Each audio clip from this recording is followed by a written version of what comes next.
एक न्यूज जो अभी ट्रेंड कर रही है, एक टेक कंपनी बायजूस के इन्वेस्टर्स ने एक एक्स्ट्रा ऑर्डिनरी जनरल मीटिंग बुलाई और उसमें रिजोल्यूशन पास किया कि बायजूस के फाउंडर्स को बाहर निकाला जाएगा, उन्हें कोई अधिकार नहीं दिए जाएंगे। इससे एक विचार मन में आया, क्या इस सिचुएशन के लिए सिर्फ फाउंडर्स जिम्मेदार हैं या कोई और जिम्मेदार है, और इसका हमसे, हमारी जिंदगी, हमारे सेल्फ डेवलपमेंट से क्या कनेक्शन है? बहुत बड़ा कनेक्शन है, जानते हैं, stay tuned. Hello all, Byju's जैसी कंपनी जो एजुकेशन टेक्नोलॉजी पूरी क्रांति ला देने वाली थी, जिनका मोटो था कि बच्चों को पढ़ाई से प्यार करना सिखाना है, बहुत सारे वादों के साथ आई, गजब ग्रोथ भी दिखाई स्टार्टिंग में, लेकिन आज इस कंपनी का वैल्यूएशन 75% गिर गया है और इस कंपनी से हर कोई खफा है, चाहे इसमें काम करने वाले लोग हों, चाहे इसके कस्टमर हों, चाहे इन्वेस्टर हों। वो कंपनी जिसने पहले 5-6 सालों में गजब ग्रोथ दिखाई, उसने अगले 5-6 सालों में वैसी ही गजब गिरावट भी दिखा दी। इसका क्या कारण है? क्या सिर्फ फाउंडर्स की गलतियां या कुछ और भी लोग जिम्मेदार हैं? इसका कारण है कि सब ने इस कंपनी में बहुत ज़्यादा इन्वेस्ट किया, जितनी वो वैल्यू समझते थे उससे कहीं ज़्यादा। लोगों ने, स्पेशली इन्वेस्टर्स ने, इस कंपनी में बहुत पोटेंशियल देखा और वो कंपनी की जो असल वैल्यू होगी, जिसे हम इंट्रिंसिक वैल्यू कहते हैं, उससे भी ज़्यादा इन्वेस्ट करते गए। किसी चीज़ की असल वैल्यू जो उसकी क्वालिटीज़ के आधार पर ली जाती है, ना कि बाहरी फैक्टर्स के ऊपर। इसके पीछे क्या लॉजिक था?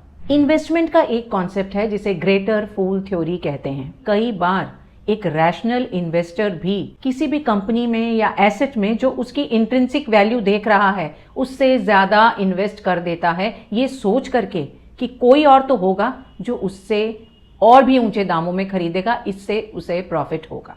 उन्हें ऐसा लगता है कि उनसे भी बड़ा कोई मूर्ख होगा जो उनसे ज़्यादा दाम पर ये चीज़ खरीदने को तैयार होगा। लेकिन ऐसा एक पॉइंट तक ही होता है। अगर आपने मेरे कुछ वीडियोस देखे हैं तो आपको यहाँ पर एक चीज़ स्ट्राइक करेगी कि ये मेरे नॉर्मल टॉपिक्स से हटकर है, it's a different genre.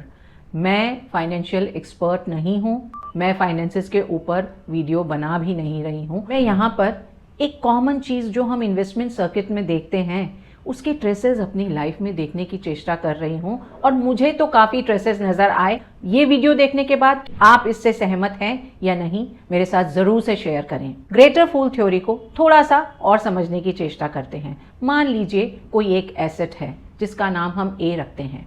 Asset ए के अराउंड थोड़ी सी हाइप क्रिएट की जाती है, उसके आसपास एक बबल बनना शुरू होता है, लोगों को लगता है कि यहाँ पोटेंशियल है, तो उसमें ज़्यादा लोग अटेंशन देते हैं, ज़्यादा लोग इन्वेस्ट करते हैं।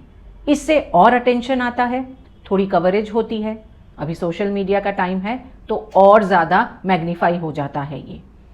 जब अटेंशन मैग्नीफाई हो गया और लोगों का ध्यान इस पर गया और इस तरह ये बबल बढ़ता जाता है। लेकिन एक पॉइंट आएगा जिसके बाद ये बबल खुद को संभाल नहीं सकेगा और फट जाएगा। जब बबल फटेगा उस समय जो लोग लास्ट में हैं उन्हें कोई फ़ायदा नहीं होगा, फ़ायदा सिर्फ उन लोगों को होगा जिन्होंने शुरुआत में इन्वेस्ट किया, जिनका अटेंशन पहले उस बबल की तरफ गया, उस प्रोडक्ट या उस एसेट की तरफ गया। बर्थडे पार्टीज में हम एक गेम खेलते हैं, पासिंग द पिलो। इस गेम में क्या होता है, लोग सर्कल बना करके बैठते हैं और म्यूजिक पर एक ऑब्जेक्ट, जो पिलो या पार्सल कुछ भी हो सकता है, इसे पास किया जाता है। जिस व्यक्ति के हाथ में पार्सल रहेगा और म्यूजिक बंद हो जाएगा, उसे आउट होना होगा या उसे कोई सजा दी जाएगी। लेकिन कोई भी व्यक्ति ये सोचता नहीं कि इस बार मेरे हाथ में जब पार्सल रहेगा उस समय म्यूजिक बंद होगा, यानी उस समय बबल फटेगा।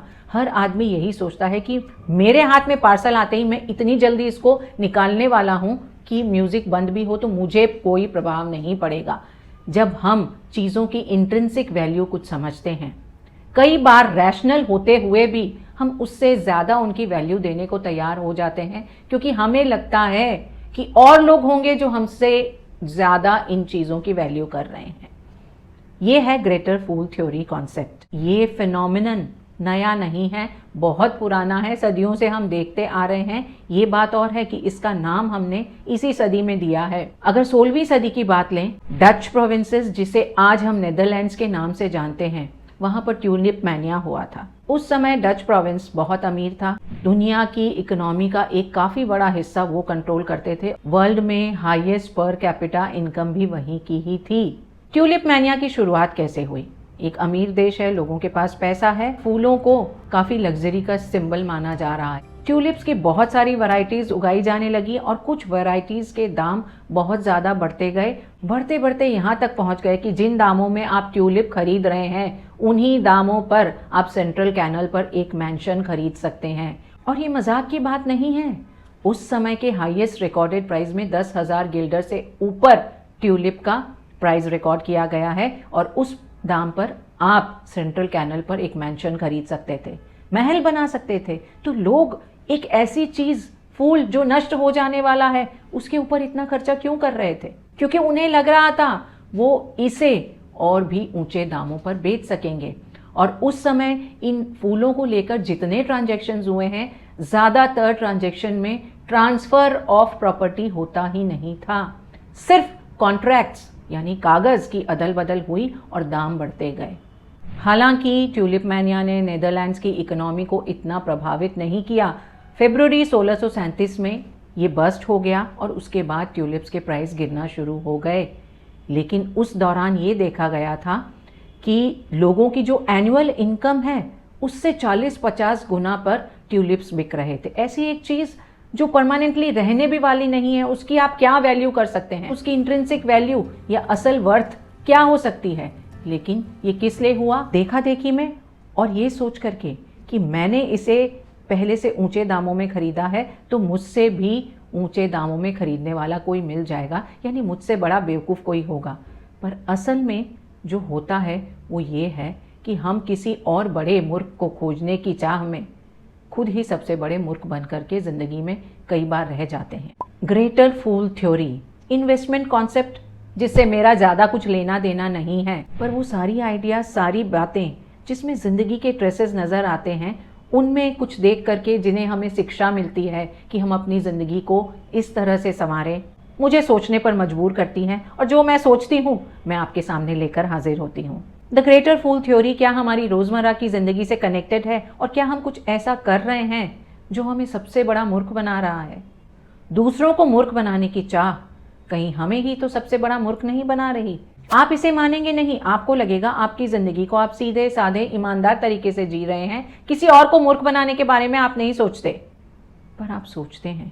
कई जगहों पर आपको लगता है कि आपसे बड़े मूर्ख हैं, तो आप अभी जो कर रहे हैं वो जायज़ है।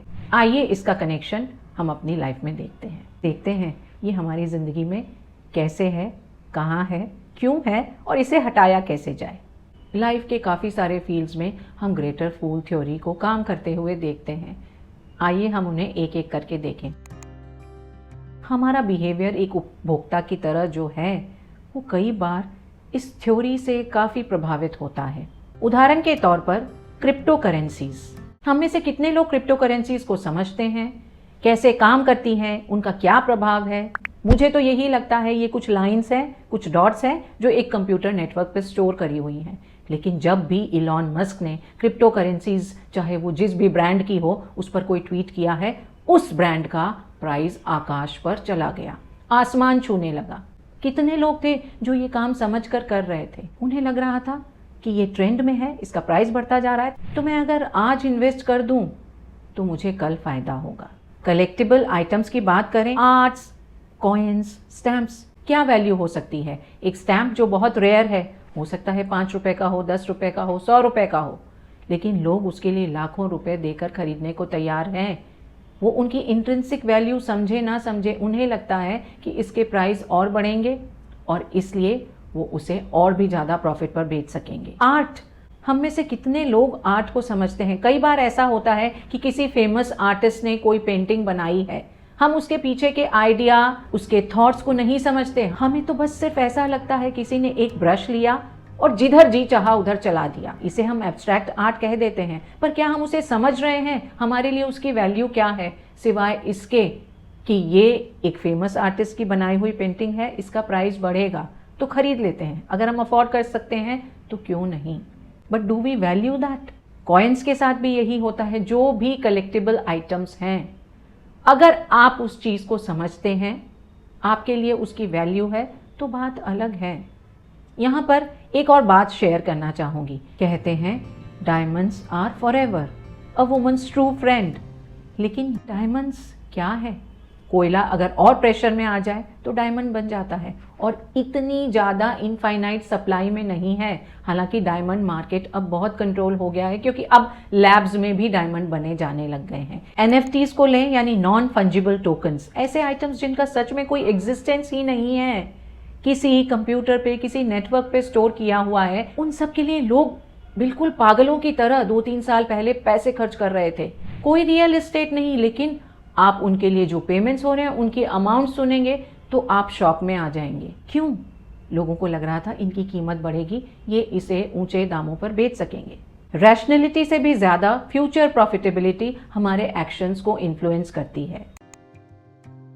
कई ट्रेंड्स, फैशंस ऐसे हैं जिनके लॉजिक और रैशनैलिटी हमें नहीं समझ में आती, लेकिन सब कर रहे हैं, हम उन्हें फॉलो कर रहे होते हैं, चाहे हमारी समझ में आए या ना आए। तो यहाँ पर प्रॉफिटेबिलिटी वाला इंटेंशन नहीं रहता, यहाँ पर हमारा ये इंटेंशन रहता है कि हम औरों से पीछे ना नजर आए। कई बार हम अपने एफर्ट्स, अपनी मेहनत और अपना समय इन चीज़ों में जाया कर रहे होते हैं जिसकी हमें सचमुच में कोई वैल्यू नज़र नहीं आती, पर हमें लगता है दूसरों की तुलना में हम ज़्यादा मॉडर्न, बहुत ज़्यादा स्मार्ट नजर आएंगे। किसी दोस्त ने ये किया है तो हमें भी इसे करना है। देखें कि आपके एफर्ट, आपका टाइम कहाँ जा रहा है। हमारे बिहेवियर को ये थ्योरी, चाहे इन्वेस्टमेंट हो, फाइनेंसेस हो, या फिर ट्रेंडी रहने की दौड़ हो, बहुत ज़्यादा इन्फ्लुएंस कर रही है।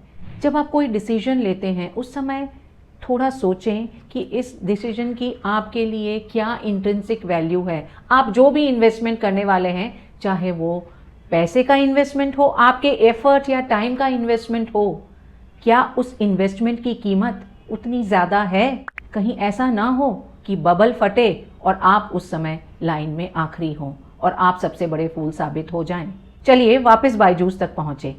एक विजनरी, एक एजुकेशनिस्ट, जिसने बहुत सारे ख्वाबों के साथ एक कंपनी बनाई। वो चाहते थे कि बच्चों को पढ़ाई से प्यार हो, और इससे बढ़िया विजन कुछ हो नहीं सकता, क्योंकि हमारा भविष्य बच्चों के हाथ में है, और अगर वो ज्ञान की तरफ बढ़ेंगे तो इससे बढ़िया भविष्य कोई हो नहीं सकता। लोगों ने सोचा कि यहाँ बहुत पोटेंशियल है, अगर हम इन्वेस्ट करें तो हमें फायदा होगा।